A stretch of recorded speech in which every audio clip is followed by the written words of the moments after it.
क्या प्लानिंग? बिल्कुल असंतोष नहीं। और कार्यकर्ता भारतीय जनता पार्टी का कार्यकर्ता वो समझता है कि हम देश के लिए काम कर रहे हैं। जो व्यक्तिगत महत्वाकांक्षा के आदी हैं उनको ज़रूर तकलीफ होगी, पर भारतीय जनता पार्टी की विचारधारा के लिए जो काम करता है उसको भी तकलीफ। देखिए, ऐसा है कि हम पार्टी के कार्यकर्ता हैं, पार्टी जो आदेश देगी वो करेंगे।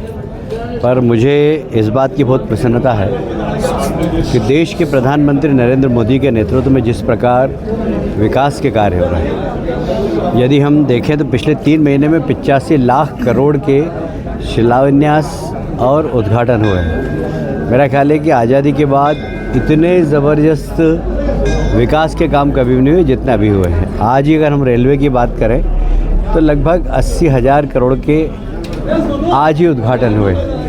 तो देश के अंदर जो विकास का रथ चल रहा है मोदी जी के नेतृत्व में, प्रदेश में डॉक्टर मोहन यादव के नेतृत्व में डबल इंजन की सरकार प्रदेश में भी ज़बरदस्त विकास करेगी, देश में भी ज़बरदस्त विकास करेगी।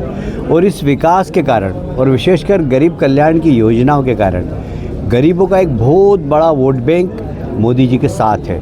तो मुझे लगता है कि जैसा हमने नारा दिया है इस बार 400 पार, मुझे कोई आश्चर्य नहीं होगा अगर 400 से भी अधिक सीट लोकसभा में हम जीतेंगे और एक बार फिर से मोदी जी के हाथ में देश की बागडोर। 5 सीट हरियाणा में जेजेपी ने आपसे गठबंधन तोड़ लिया है।